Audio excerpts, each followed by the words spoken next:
When you know that you are queer, but your favorite drink is beer, that's gayish. You can bottom without stopping, but you can't stand going shopping, that's gayish. Oh, gayish, you're probably gayish.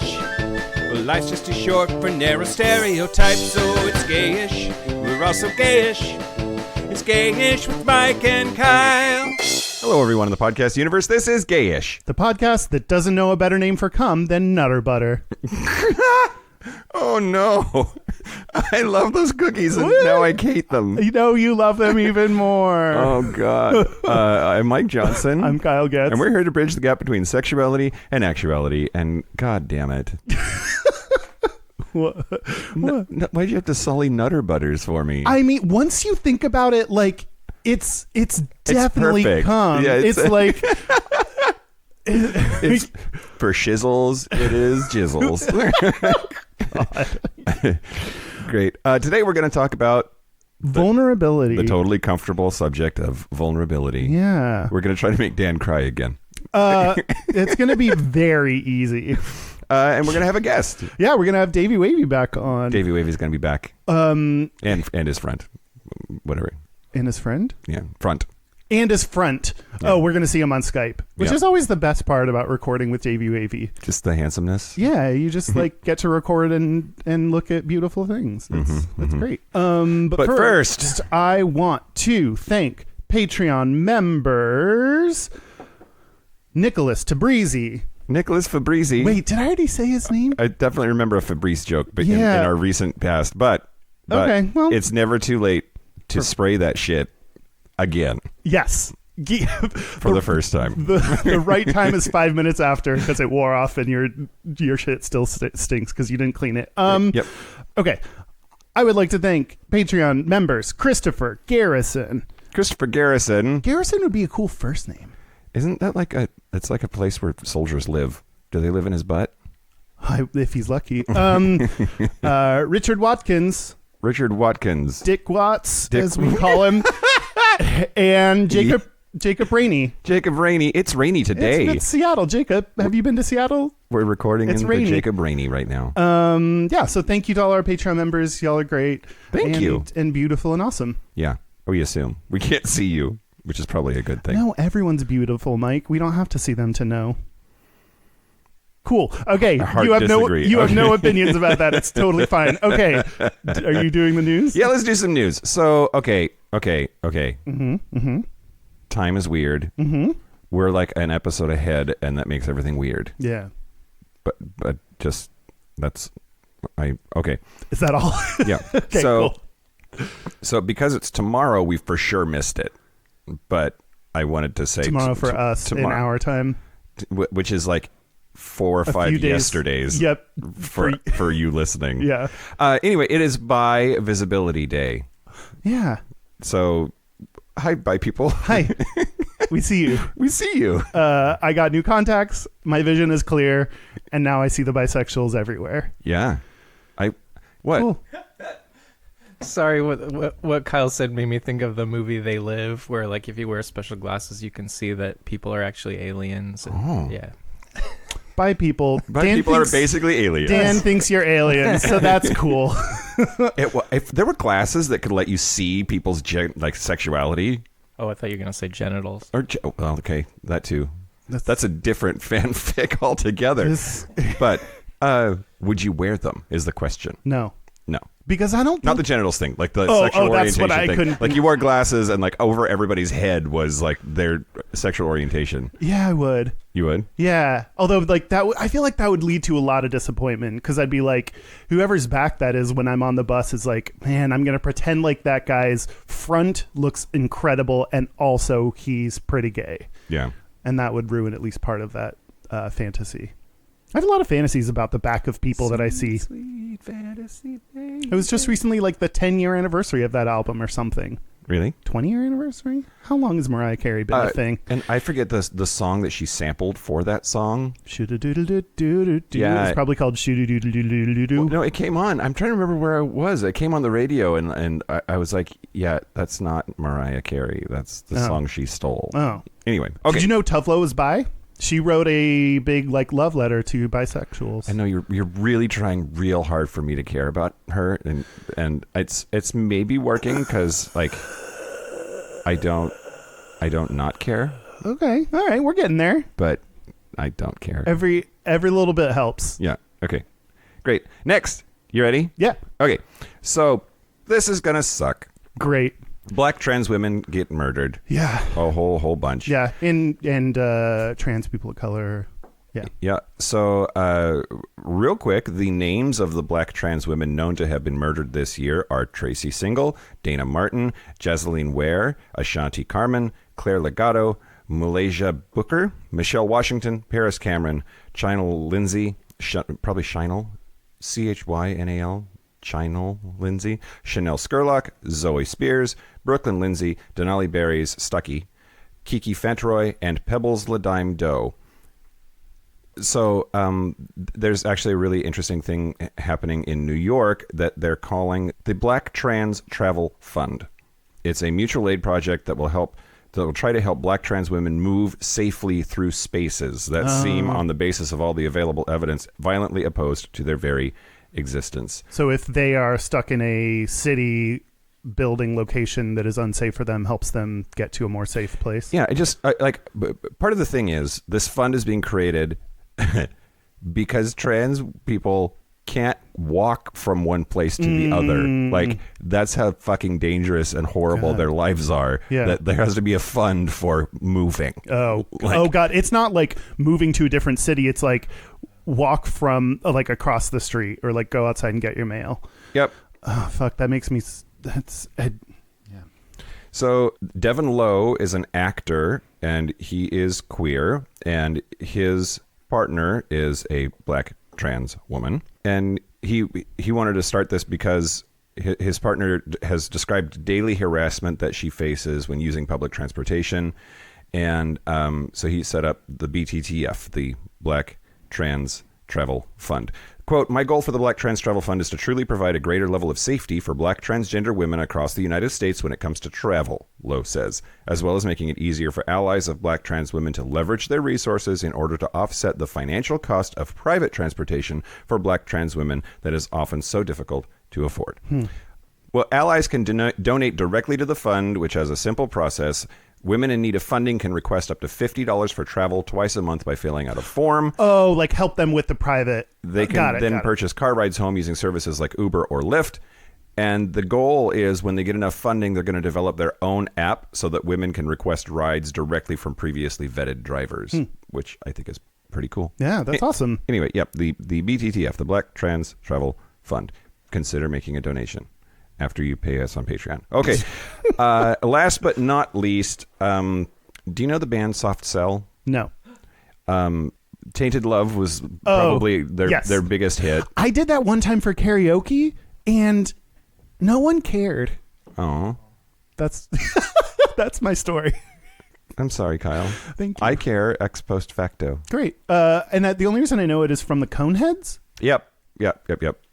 That's not true. I knew it before that, but that's the... Yeah. It did feature pretty heavily in that song because the Coneheads make that noise, and they I were... don't remember that. Oh, okay. That's hilarious. Anyway, okay, so singer Mark Almond of Soft Cell is apparently now a hero of TERFs on Twitter. Oh, fuck. He's gay himself, but he said, quote, "I draw the line after LGBT. Anything after that is alienating, not inclusive." Wait, if he's a TERF but includes T? Because you can't be TERFy and also include T in your LGBT. I don't know. I don't know what to tell you. Brandon. Wait, was that his name? Mark. Mark Pecan. He just said he's not playing the game of gender identity.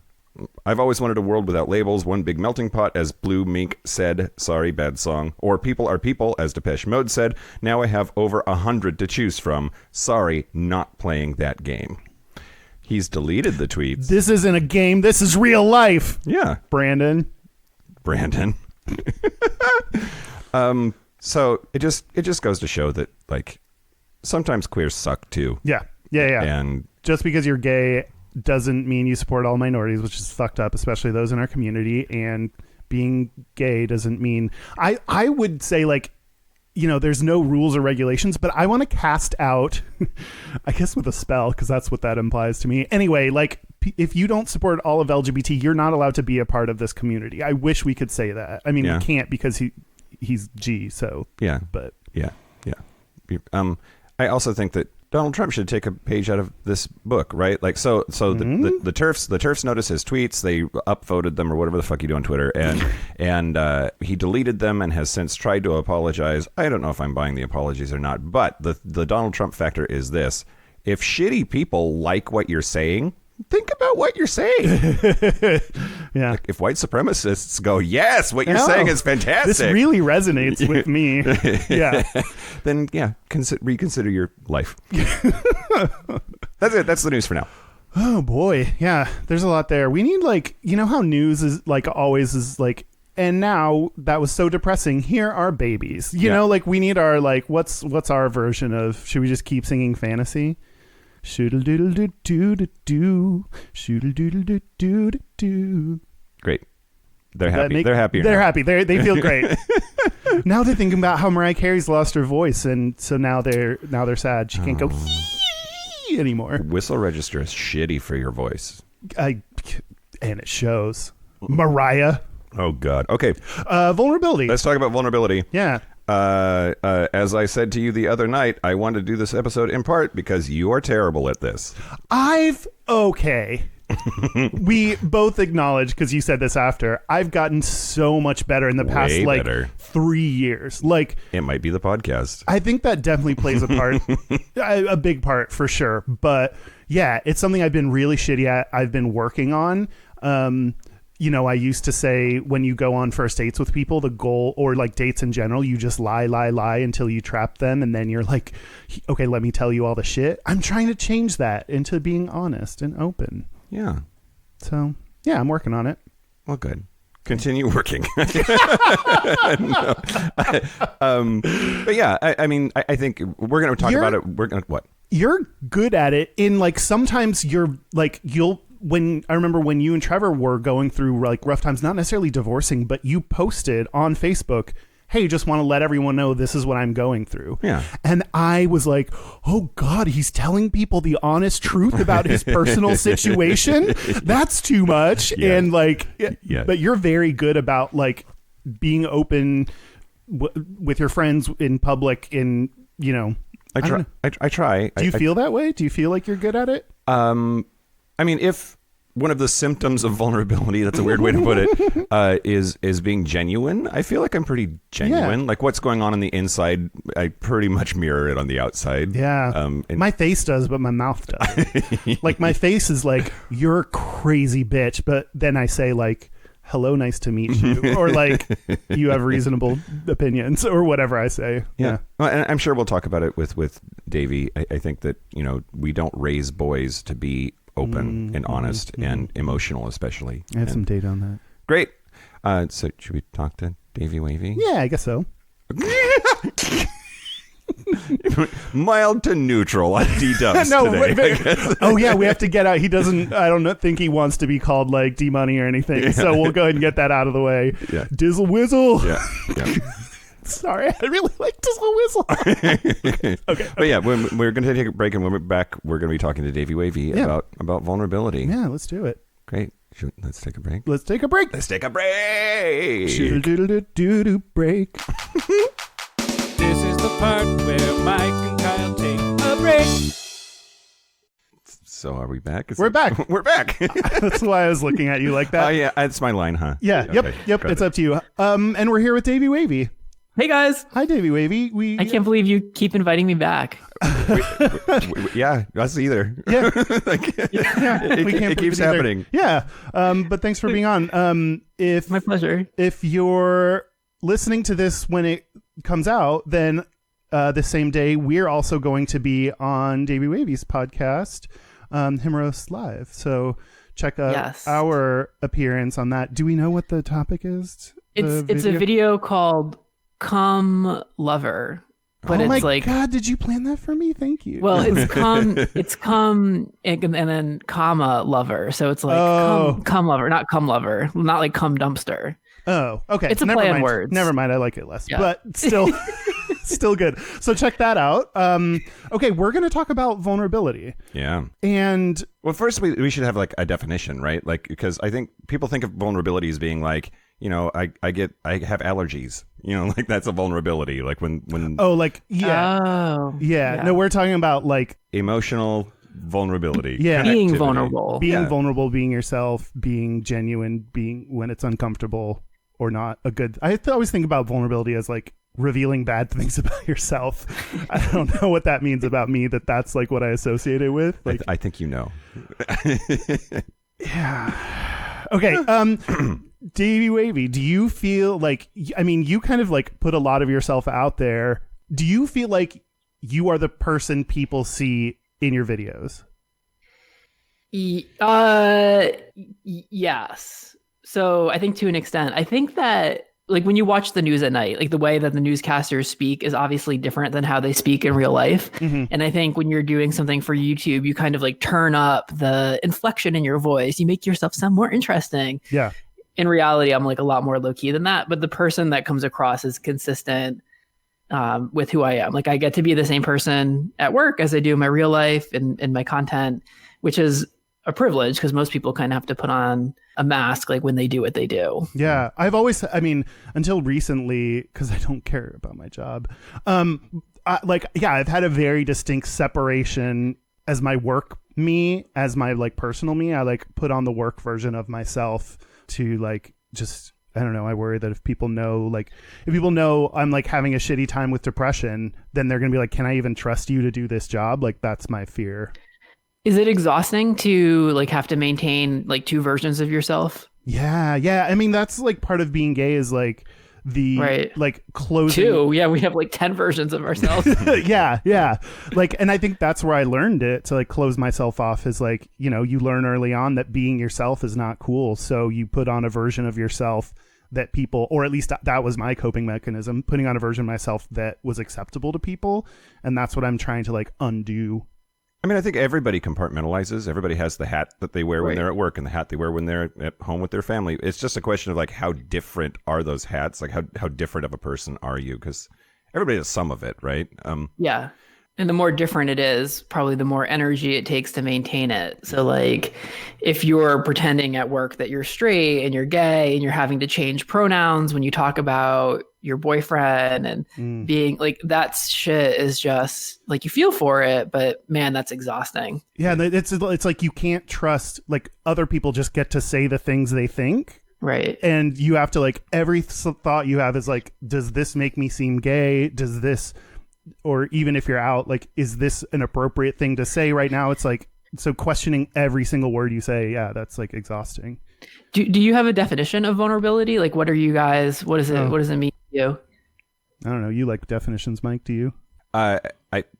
No, I didn't look up a definition for it, but the concept of just authenticity, that what's going on the inside is what's happening on the outside, I think is vulnerability at its core. Because ultimately, when we talk about being vulnerable, you're being willing to expose what's already there. So you're adding a layer of authenticity. It's almost like a willingness to be seen. Yeah.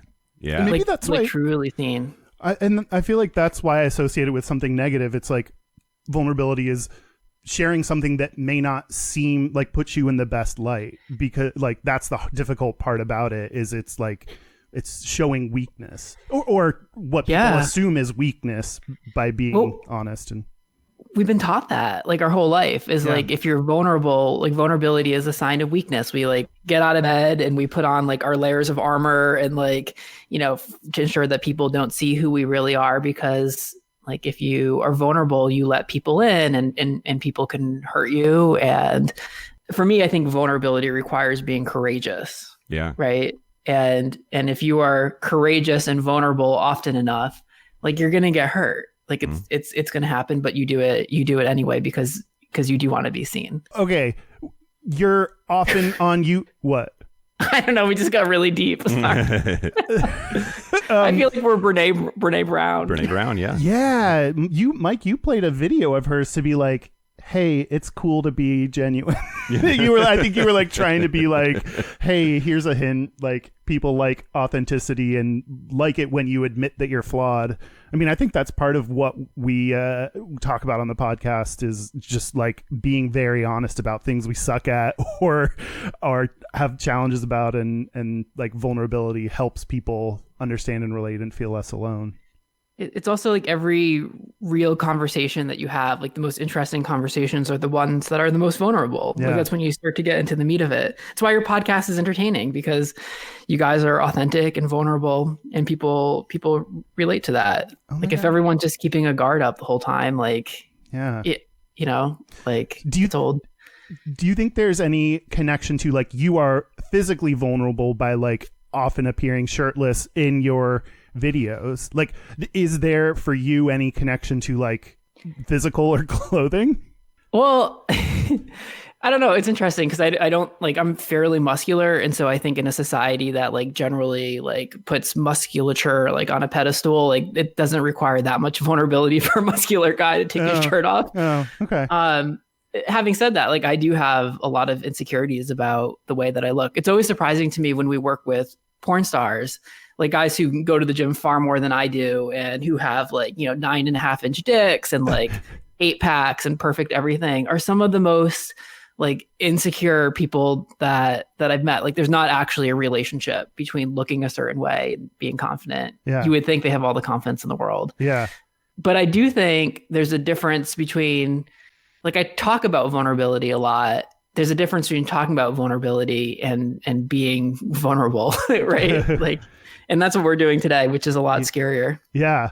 Yeah. Okay, wait, before we get into ourselves being vulnerable, I have some data that ties into this. Is this real? Is this real data? This is real. I know. I feel like every time I come on, you have a list of. I'm like, does he just make this up?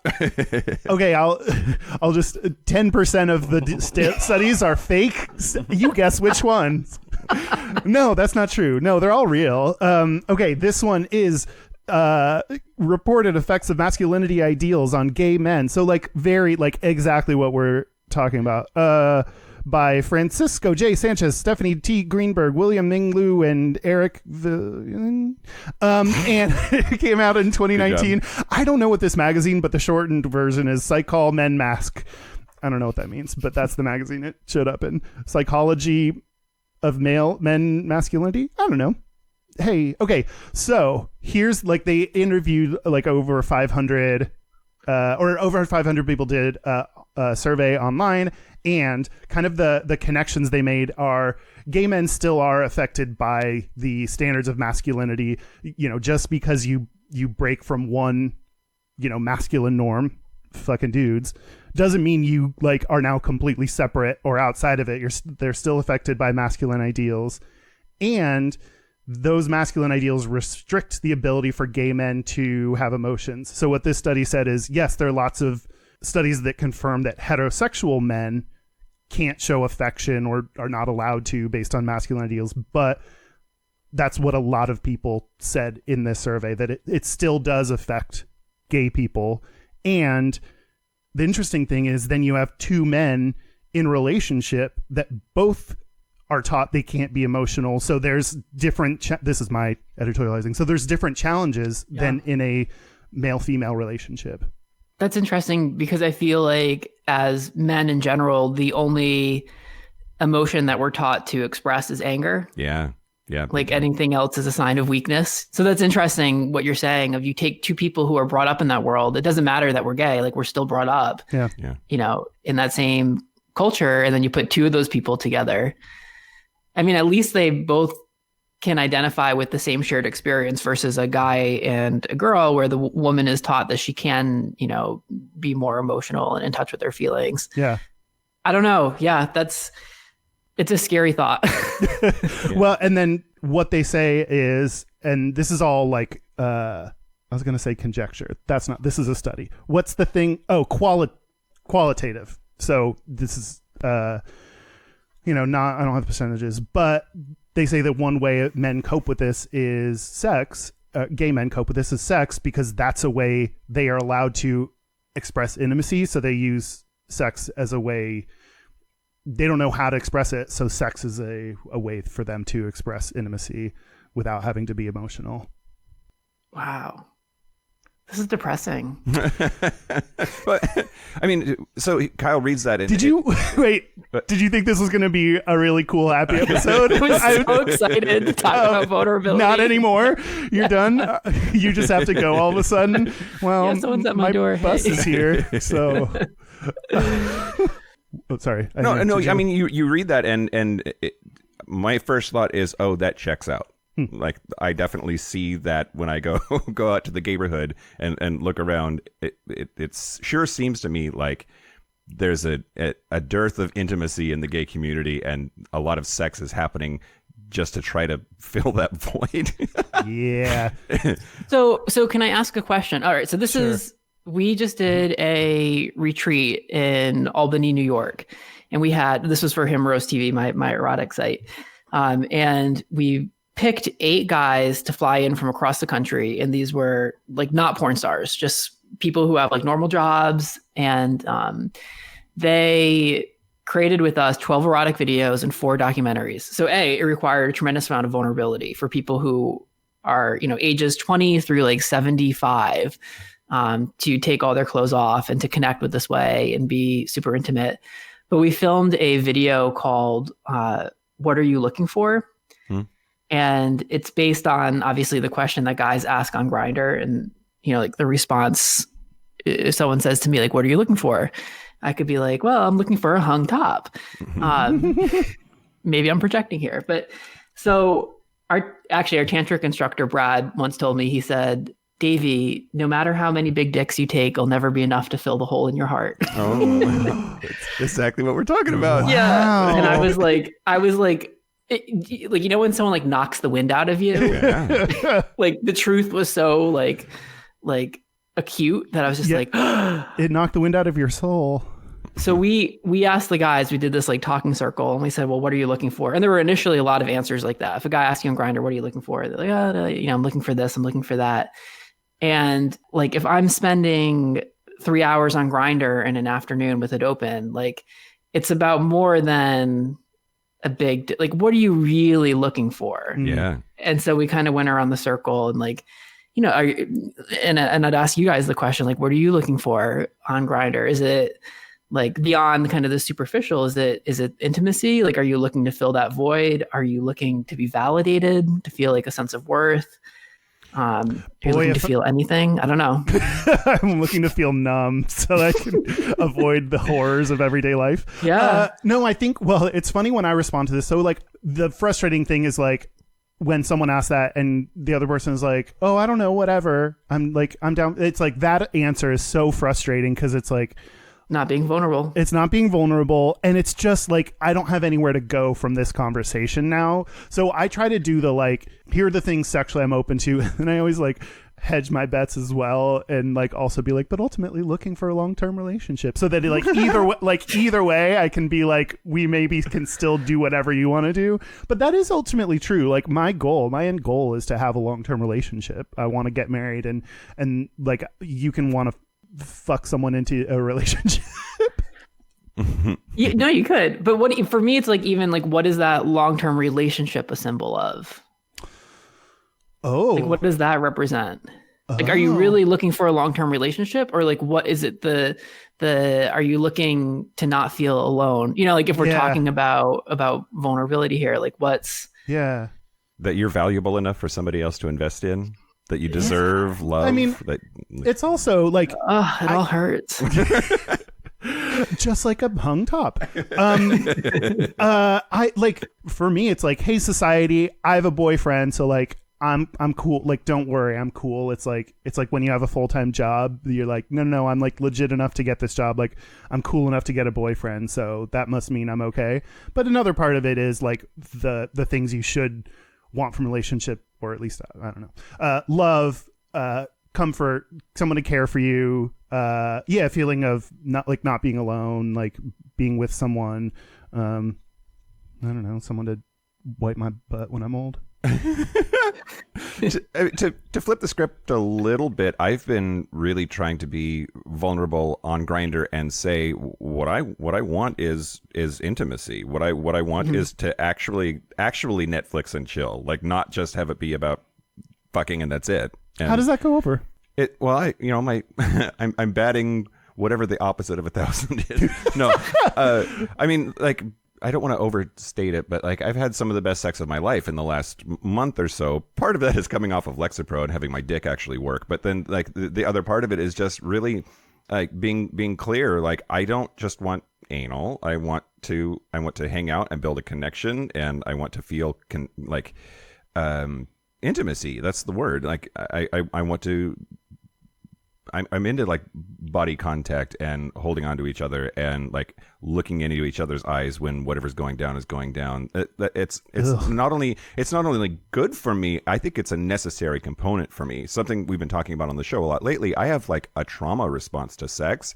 I have no history of sexual trauma, but I have it nevertheless, where I feel trapped and scared and my heart rate goes up and I'm not having fun having sex. And the only thing that seems to stop that reaction from happening is what I'm talking about. This, like, let's have a conversation. Let's get to know each other. Let's build a connection of some kind.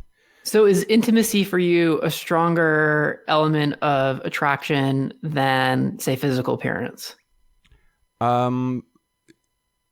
Like that connection, if you have that connection. Yeah, I mean, I think it's physical appearance is something that matters or I notice, right? Like that's always a component. And then, but you have to have more than a big dick and abs to like, for me to actually have fun in a sexual encounter, because that intimacy component is so necessary. But also you don't need a big dick and abs, especially if you can find that intimacy. I think that's the point of like, you don't have to be like, well, that's my question. Yeah. Like, I mean, this was something that I learned on the retreat was we picked 8 guys that were really didn't feel like they had like a narrow type.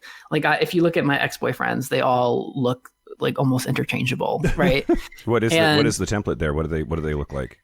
Oh, they're all like 21-year-old twinks with like kind of blondish hair and, you know, like, yeah, like that's a type. And what I've realized, especially from this retreat, watching all these guys interact with each other, is that like I have left a lot of really good sex on the table by having such a narrow like purview of like what I'm looking for.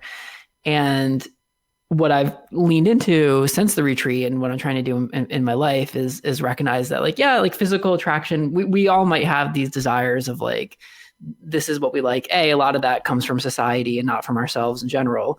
But B, that's just one layer of attraction. Like what you're talking about, that connection can be another, security, some sort of emotional, like there's a lot of other ways to be attracted to someone than just how they look. And when you lean into that, it really expands the smorgasbord, the cornucopia, if you will, of options that you have available. Is that what you're looking for beyond 21-year-old twinks?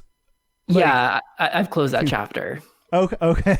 Yeah, I've closed that chapter. In your memoir, this is like the twink section? It's closed. Yeah, the twink. And in fact, I mean, what I want now is someone that has a lot more experience in life. And you're not going to find that in a 21-year-old.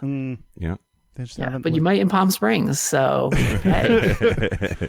One other thing, different study in the magazine Violence Vict from 2003 from Jack I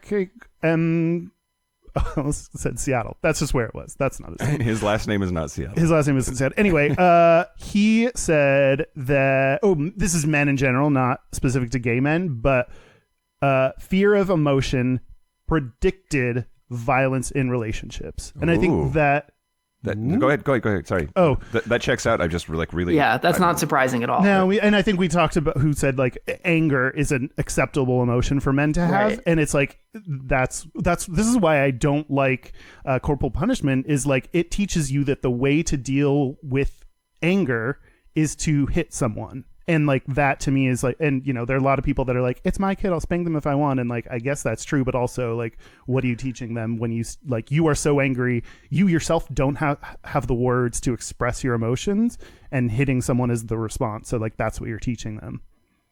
Yeah, and you see this in relationships. Like if you don't have the tools to talk to your partner about, hey, like these feelings of jealousy that you have that are coming up, and like here's why, like here's what I'm bringing to the table, and here's the story I'm telling myself, you know, this is why I feel inadequate.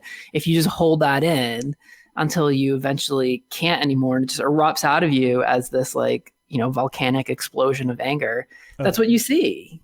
Yeah. Volcanic explosion of gun violence.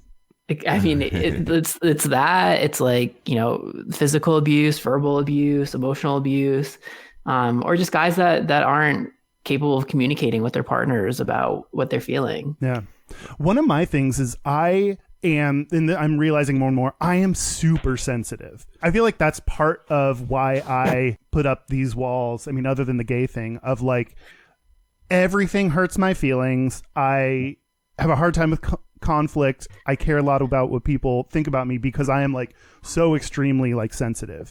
And that's what like all my exes have been like, man, I've had to learn how to talk to you, and because like you you have to say things in a specific way, otherwise it's going to hurt my feelings and not be productive. So to me, like revealing that part, that sensitive side that doesn't match traditional masculine values, is I'm trying to do that more, and that's vulnerable to me, but I try to hide how much stuff hurts my feelings.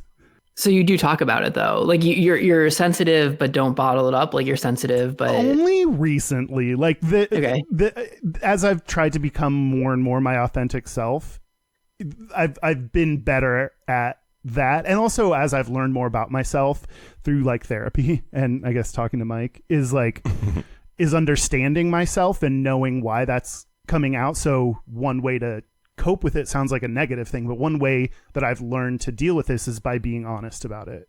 Yeah. I have a friend who has been in situations where similar to like what you're describing and where people are sensitive, and instead of talking about it, often what guys do is they just shut down. Yeah. And they'll be like, nothing's wrong. Yeah. Nothing's wrong. Yeah. And you're like, okay, well, obviously something's wrong. like just tell me what it is, but we don't have the tools to talk about it. Yeah.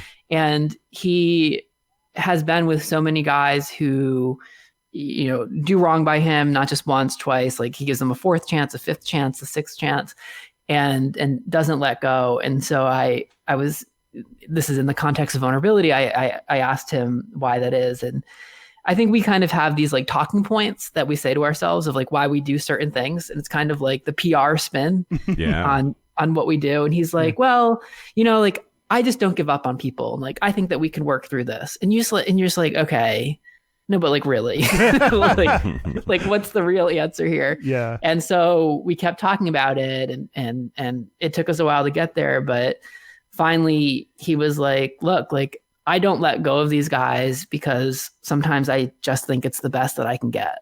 And then you're just self-worth is, yeah, like I can't do any better than these guys who are shit, but like, I don't want to be alone.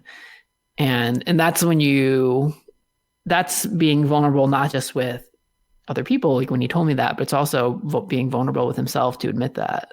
Yeah. Oh, I didn't think about like admitting stuff to yourself as being vulnerable, but that's true. Oh, you should tell your therapist that. I don't think that has any relevance on anything. I don't know why I would say that. I did want to ask about the violence within a relationship thing. Great. The 3 sentences I read will probably answer your question. So let's do it. Well, no, I think we're all in agreement that makes sense and checks out. Yeah.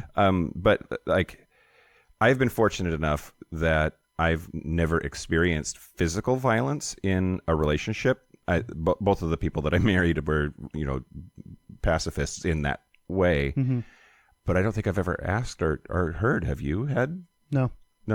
Davey? I've had like verbal or emotional abuse, but not physical. Yeah, I haven't either. I mean, I've seen. I guess the way that I usually see that expressed is like with people like shouting at each other and like you know the anger comes out that way. But most of the relationships I've been in have been too passive aggressive to express themselves that way. Yeah. Is passive aggressivity? Wait. Passive aggressive. Oh, cool. Yeah, good job, me. Is that like a trait of gay people? I feel like it's that just kind of Seattle, isn't it?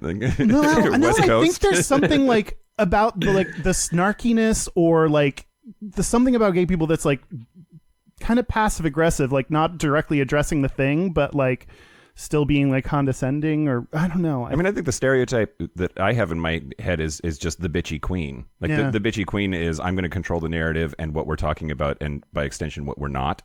But that's different than what you were saying. Yeah, that's like cunty. Yeah. Like cuntiness. Cuntiness. Yeah. Being passive aggressive is just another way of not being able to talk about your feelings, you know? Yeah. Like, yeah, not addressing exactly like what exactly is wrong.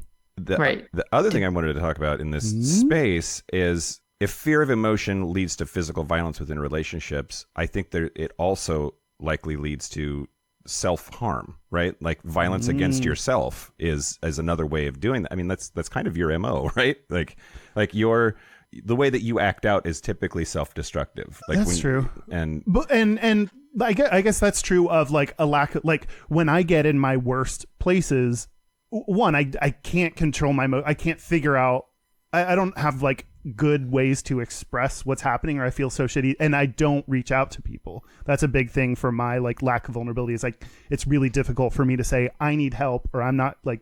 All of your friends know radio silence means it's really bad. Yeah. When you don't hear from me for like 4 days, then one of my friends like I just went to a cabin with some actually I think with you where I didn't have internet or anything, and one of my friends was so worried he called my work and was like, did Kyle come in today? He texted all my friends. He was about to like file a police report that I was missing, like, and then someone was like, let's send him a Facebook message and see if he gets that. And like I replied and was like, I'm alive. But yeah, for me, silence is deadly.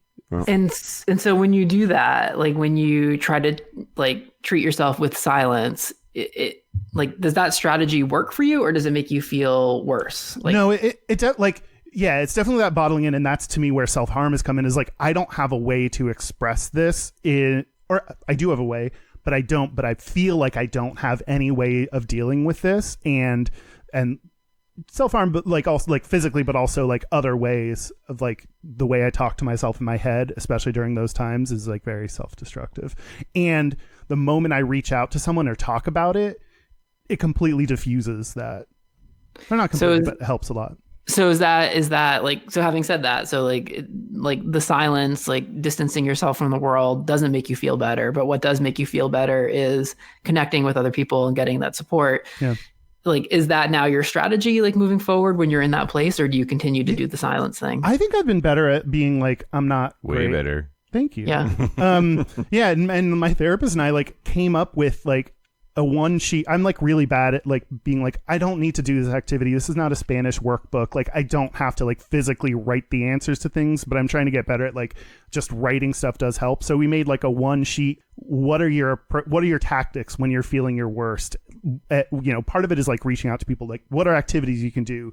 Go for a walk with your dog. Like I can write, so we've come up with a strategy. Who are the people, like list the people and their contact information of who you can reach out to, here at crisis hotlines, like just coming up with that kind of tactical plan for how to get myself out of those, or what to do when I'm in those moments. And PSA, if you have a therapist that gives you homework, like here's a sheet with blanks to fill in, and you're the type of person that thinks, I don't need to actually do that, I know what the point is, you are the person that needs to fill out the fucking worksheet. yeah. Like, I love that, how practical that is. Like, it's like based in logic. Like, it's like, okay, like this hasn't worked for you. Here are the things that have worked for you. Like, let's write them down. And so when you're in this place again, like you have effective ways of getting yourself into a better headspace. Yeah. And I think it's that thing of like, there's like a lot of ideas why you should write it down. There are a lot of ideas I have in my head like, oh yeah, I know this.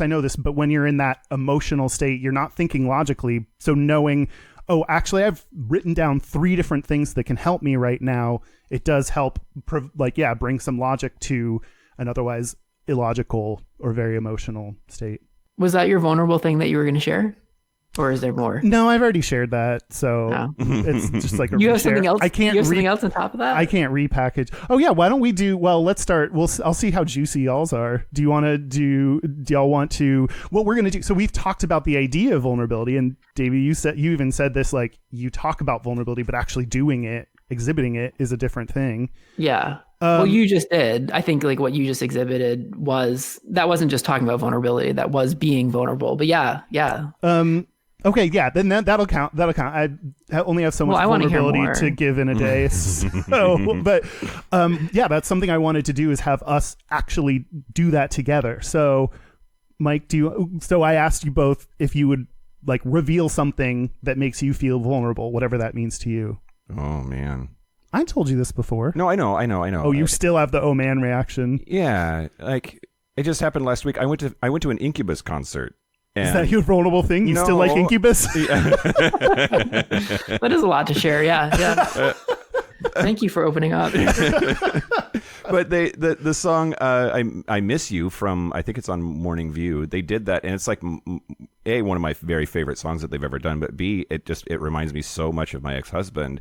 And I just started crying in the middle of this concert. Like, thank God everybody's like yelling and screaming and clapping and not paying attention to me. But I guess the vulnerable moment is how quickly still, after more than 2 years of not being together, how many things will just trigger immediate feelings about him, and they come rushing out, and not always at appropriate times. And I also weirdly find that embarrassing. This is an interesting place, because in general, you are open and honest in a way that gives me anxiety.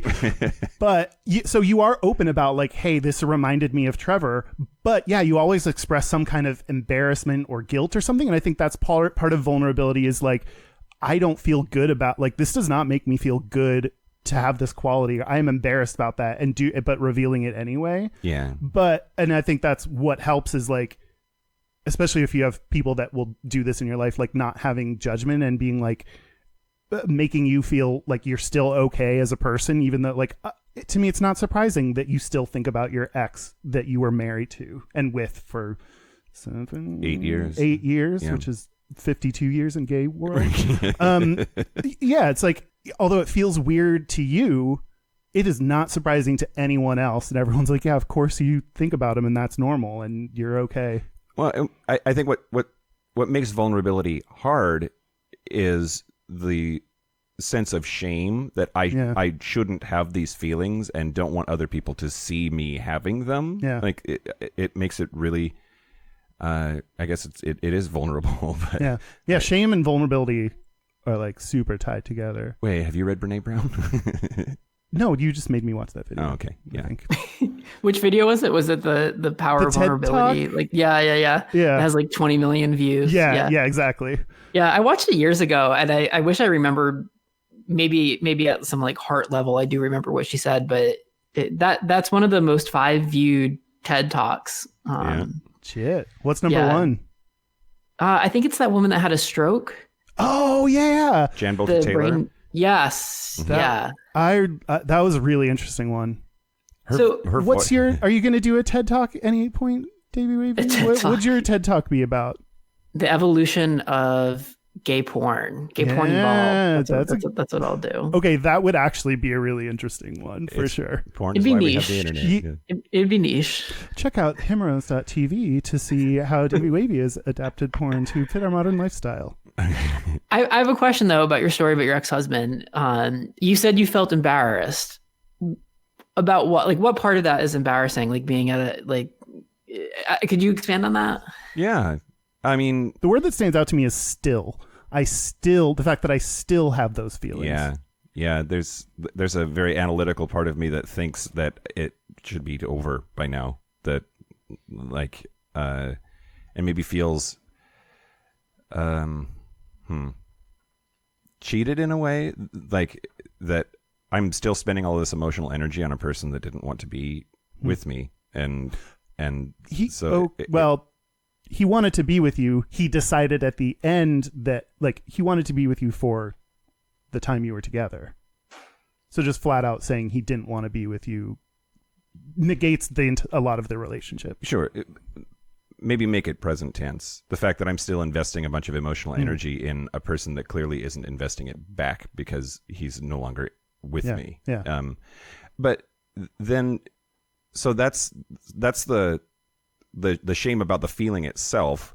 And then I feel out of control and like I'm going to be seen as out of control. Like if part of your question is standing there at the concert, why am I freaking out, embarrassed about having this emotional reaction? I try really hard to keep it together, and then when I don't, like when one sneaks past the goalie, then right. I feel like I failed, and that it just. I like that you just connected your vulnerability with impregnating women on accident, like that. It's a sports reference. Come on now. So no, it got through the condom reference. I know, but that's because of sports. Oh, sure. Okay. Anyways, what I'm hearing you say is that like when you're crying at the concert, people are seeing you in a way that you don't want to be seen. Yeah. Crying in public. Yeah. That's like a very vulnerable state. It's also, I mean, if you've ever lived in New York City, like crying in the subway is it's a great cathartic experience. Have you done that? Oh, I'm sure. I cry all the time. Oh, really? Yeah. I cried like 38 times at this retreat that we did. Like I just cry all the time. Yeah. Yeah. Davey Wavey, do you have a vulnerable thing you want to share? Yeah, I can share something. We got maybe like a month and a half ago, we got an email from a guy that I think he was like around 80, and he had just come out of the closet. Oh, wow. And he had been Catholic his whole life and had never had sex because he thought it was a sin. So he's 80 years old, realizes that he doesn't believe in God. Not only does he like come out of the closet, he's also like, okay, like don't believe in God. I don't know what I've done with my life. And he was saying that he enjoyed our videos, and he said that he hopes someday to be fuckable. That was his desire, to someday be fuckable. And when we read his comment, our response was, well, like, you don't have to wait. Here's the good news. Like, you are fuckable. And, you know, it has nothing to do with your age or your size or your dick size or whatever. Like, being fuckable is our birthright. So I was telling this to a friend. We were driving somewhere, and he like, I was saying, like, this is why we're doing this work. This is what I want people to know. I want people to know that they're fuckable. And he was like, okay, like, why is that your message? And I said, well, I think it's just something that people need to hear. We're not hearing it enough. Mm-hmm. So like, I'm happy to be that champion. And he was like, well, what people need to hear that? Like, who needs to hear the message that they're fuckable? Why is this so personally important to you? Who needs to hear this? And I was like, I need to hear this. Mm-hmm. Yeah. Like, that's why this is my fight. It's like, as much as I'm doing this for other people, I'm doing this for myself. Mm-hmm. That like, I need to hear that I'm fuckable. And maybe if I can convince the rest of the world that they're fuckable, I can convince myself that I am too. Oh, interesting. Wouldn't that be terrible if we had a really negative response to that and then just like shut you down and made it so you can never reveal anything? No, that like, I appreciate you saying that, and that would surprise a lot of people, because like, everyone sees like a super hot dude on like YouTube that's like seems to have like self-confidence. So that's really interesting to hear, you know, that there's more going on there to you around like attractiveness and self-worth. Yeah, I mean, that's what they don't see are like the zillions of times that guys like cancel, you know, dates on me. They don't see the, you know, like the issues that I had to deal with growing up, being, you know, a fat kid that got picked on, and that no matter how much time I spend in the gym, when I look in the mirror, like that kid still shows up, you know, anyway, I'm not saying that I have the hardest fight in the world, but that like, I think that's why this work is so important to me. Like I've got skin in the game is I guess what I'm trying to say. Well, I think something that people have a difficult time with is you can be privileged in a lot of different ways, and whatever struggles you're going through are important to you. And like, it's easy to dismiss, well, anyone that's super hot and talks about problems, it's like, but you're hot. So it's like almost a way of dismissing what they're going through. But hot people have hot problems too. And it doesn't make it any less of an issue to them. It's just like if every response to someone's problem is, well, like there are starving kids in Africa, it's like, well, that doesn't help me. I'm still going through my thing, and my thing is important to me. Like, just because it's not the hardest thing in the world doesn't make it any less valid. Yeah, and to use like the extreme example of the porn stars that we were talking about earlier, like when you go to some of the porn blogs and you see like the comments that people leave, where they just, the only way that these porn stars are processed by folks is by their bodies, like how they look.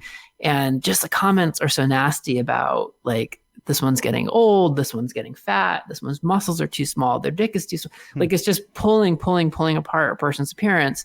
And the appearance is the only way that these guys are evaluated. So like it just really, in that very extreme example, like it sets you up for realizing why like some of these guys are so insecure because they're told the only thing they're bringing to the table is how they look. And when how they look is picked apart, or when they get older and their body starts to change, like it just really sets you up for a difficult journey. And I think that's the risk of being vulnerable, and what can shut us down is if porn, you're being very physically vulnerable. You're putting your body out there for everyone to look at, and to get negative responses to your vulnerability, I could see how that would make you then close off and not want to do it anymore. Or, you know, if you get picked apart for being vulnerable, it feels like you would want to do it less.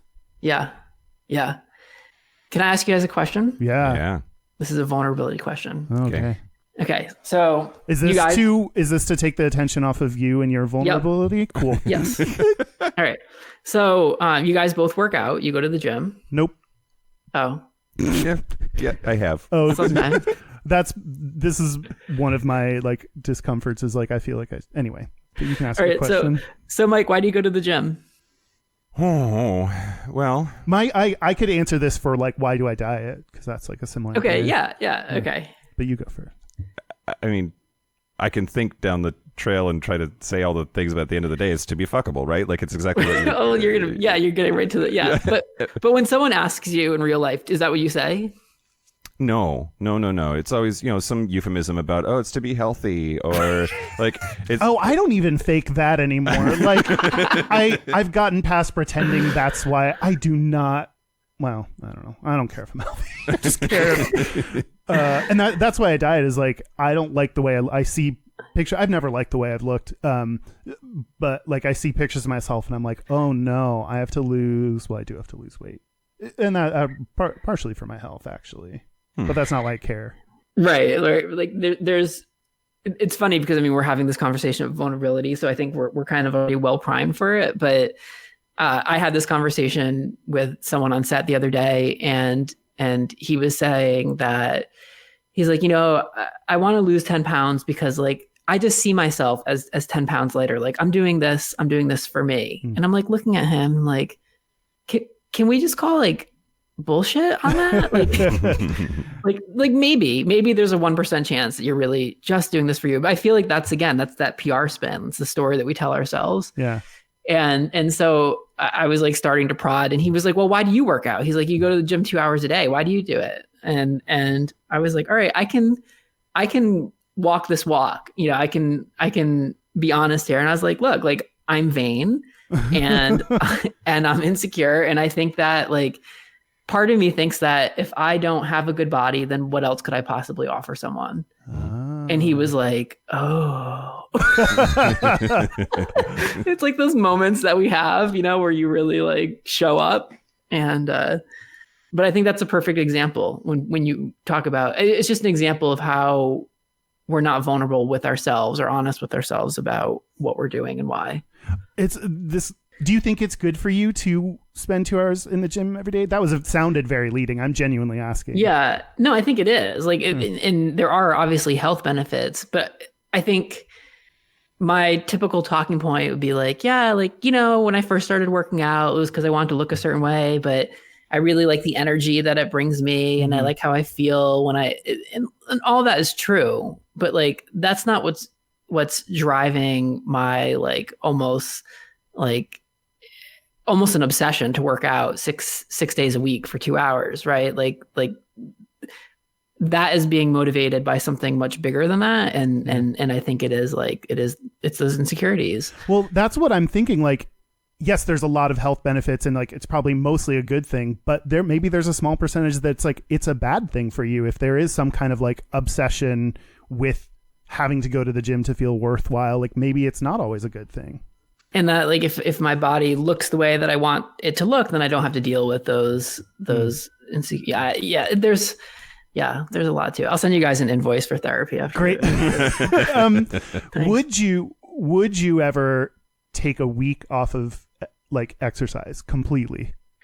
Yeah, I actually did when we were filming this retreat in upstate New York, because there just was no way to do everything and find a gym, and we were all kind of on the property.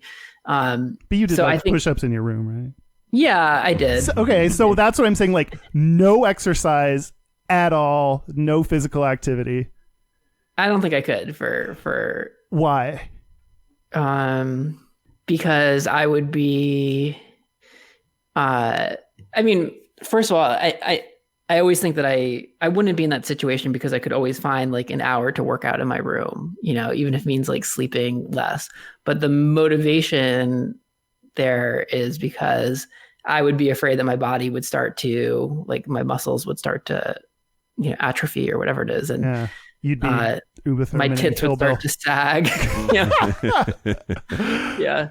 And also, I mean, not for nothing, but, and this is another way to spin it and to not be vulnerable, is to say that, well, a lot of like my body is part of my currency. It's part of, like I can use it in certain ways to get attention to things that I want. So if I came out with a new episode of our podcast, that I can post a shirtless selfie on Instagram and I can use it as a way to get people to click that link.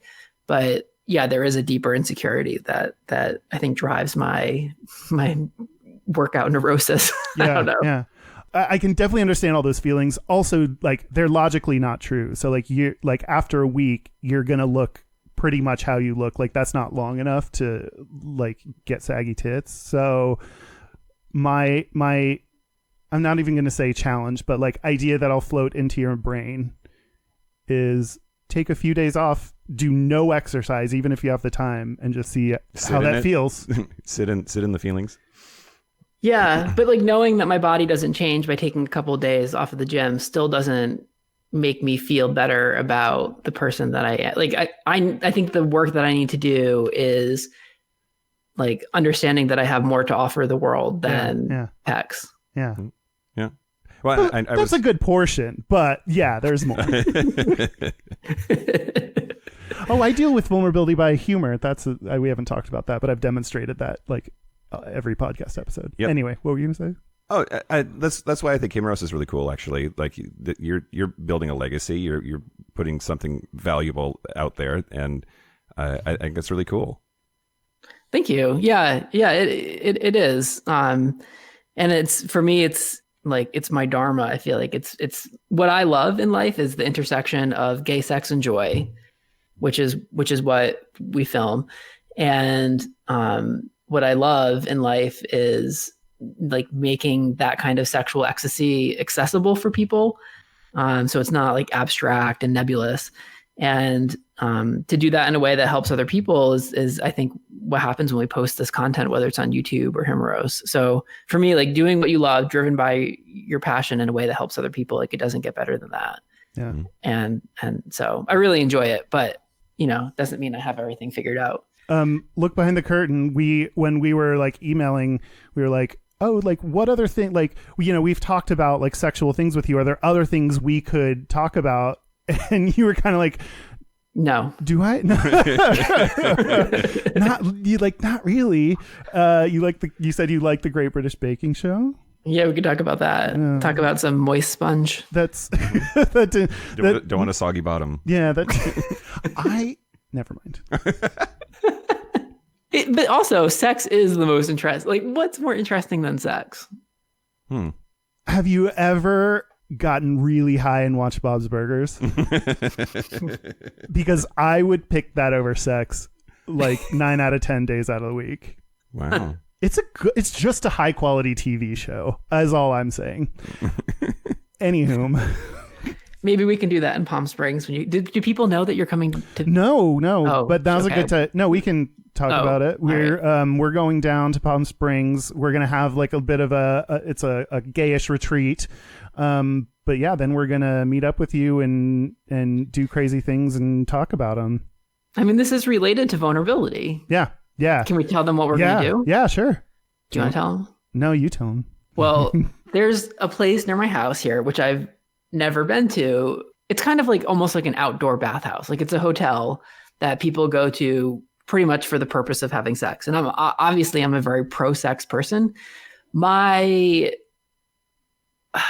I guess, nervousness around it comes from, I think, the fact that I'm so accustomed to meeting guys like off of my phone, and like there's this layer of comfort the phone provides you.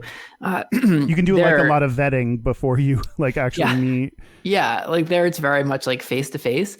And also my understanding is that there's a lot of maybe like people that are under the influence of certain things. Like it could be, like party and play action going on.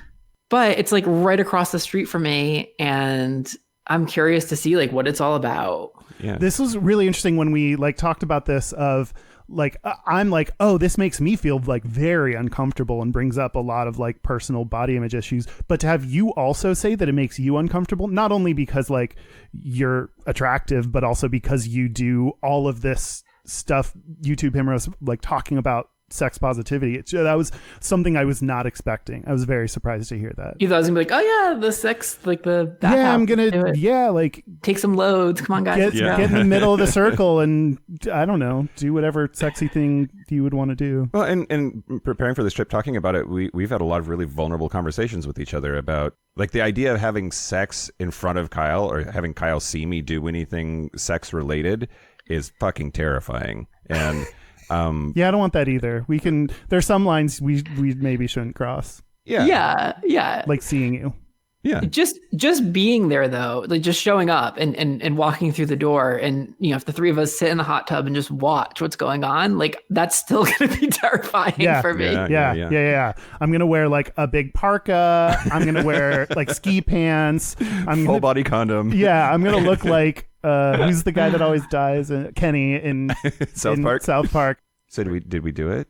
Yes. We saw everyone is all men are totally now. Comfortable and will never shoot each other again. Perfect. Except in the face. With their jizz. With their nutter butter. So yeah, should we take a break? Let's take a break. Let's take a break. Break. This is the part where Mike and Kyle take a break. So are we back? We're back. We're back. We're going to do our Gayest and Straightest. We're going to do our Gayest and Straightest, but first, Davey Wavey, where can people find you? What do you want them to know? Yeah, I mean, the easiest way to find me is on himros.tv. And for listeners of the podcast, they can do himros.tv/pod, P-O-D. And it's HIMEROS, like the word him and eros. If you go to himros.tv/pod, you can get 20% off any of the membership levels. And Mike and I were like genuinely talking about separately, just on our own time, like how much we like Himros. So like we genuinely appreciate what you're doing. We like it. It's hot. It's unique. So everyone should check it out. Yeah. Thank you. If people are not satisfied with, if they want more than what they're seeing on, Sean Cody or men.com or traditional porn sites, we kind of think of it as like gay porn, but evolved. Yeah. And and for me, it's like you can incorporate that. Like I'm still going to watch Sean Cody and Fraternity X and Tales. So it's like one more thing of like... It complements your porn viewing experience. It can complement your porn. Yeah, exactly. And we mentioned it earlier, but Kyle and I were on the Himros Live podcast today, the same day that this drops. So yeah, check it out. Give that a listen. Well, our website is gayishpodcast.com. All of our social media, Twitter, Instagram. Nope. Yeah, Instagram. Okay, I got confused. Facebook. We are at Gayish Podcast or /com/Gayish Podcast. Our hotline. You can send us text messages. Davey, don't laugh at me. You can send us text messages or leave us voicemails as 5855-GAYISH. That's 585-542-9474. Standard rates apply. And our email is gayishpodcast@gmail.com. Do people still have time to submit fanfic or slash when fic? will this drop?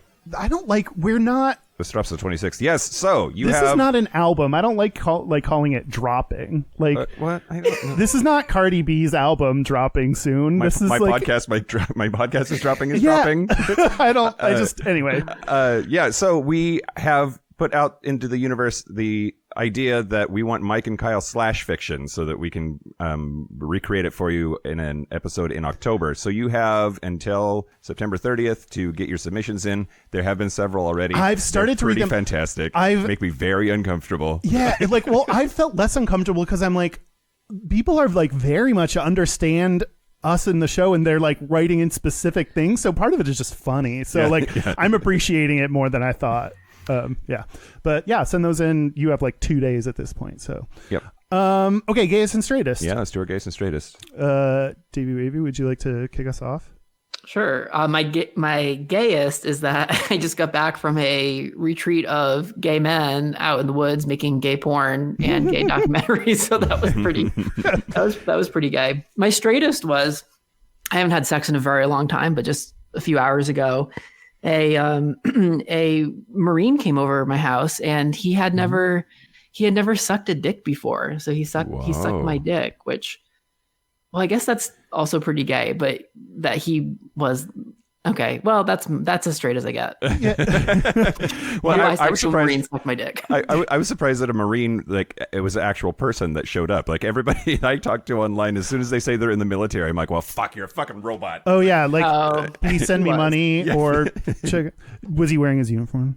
He had his dog tags on, and he had like the Marine Corps tattoo on his chest.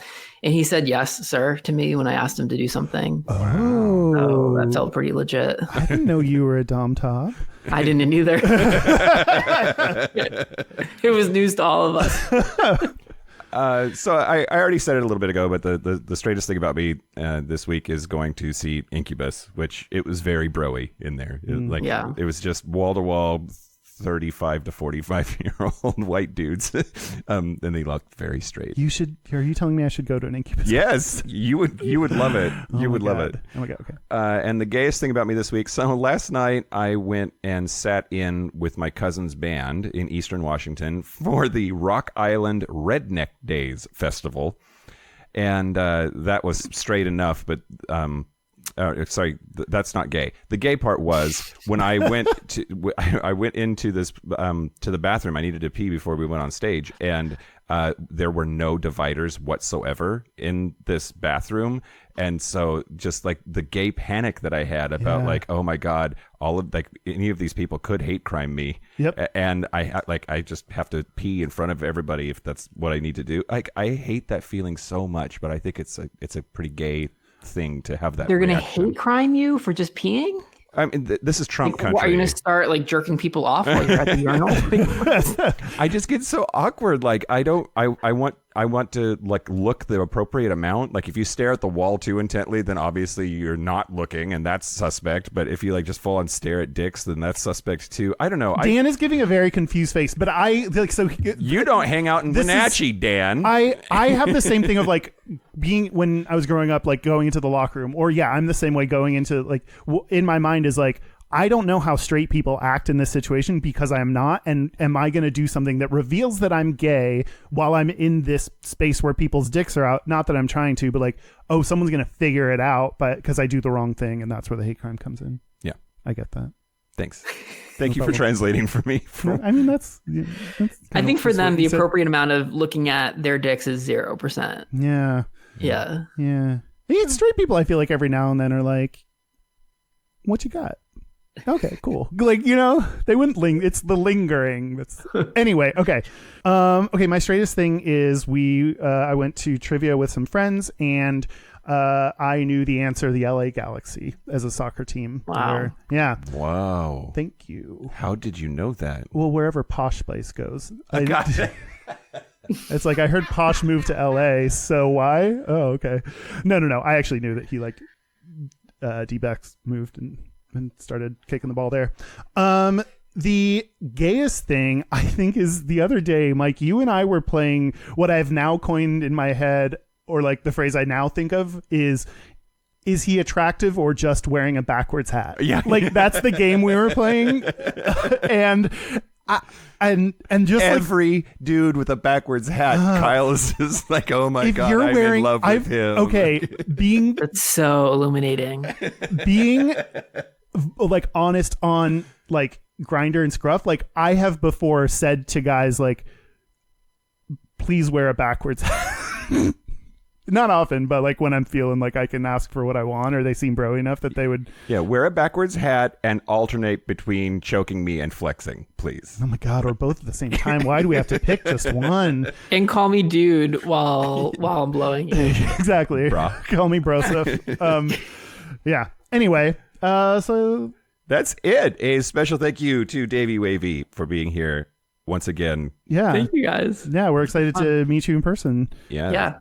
And thanks to all the gay porn stars that went to, and non-porn stars that went to Davey Wavey's Chantic retreat and were vulnerable. Yeah.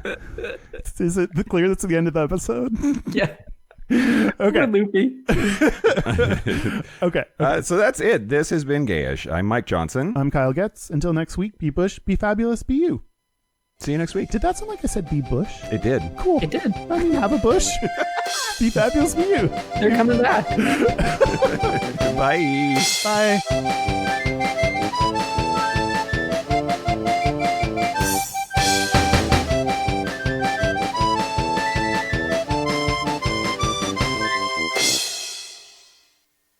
Hi, Kyle from the future. You're cutting this part. This is so fun. Are you enjoying editing? Happy Wednesday night to you. Possibly Thursday early in the morning, depending on when you start.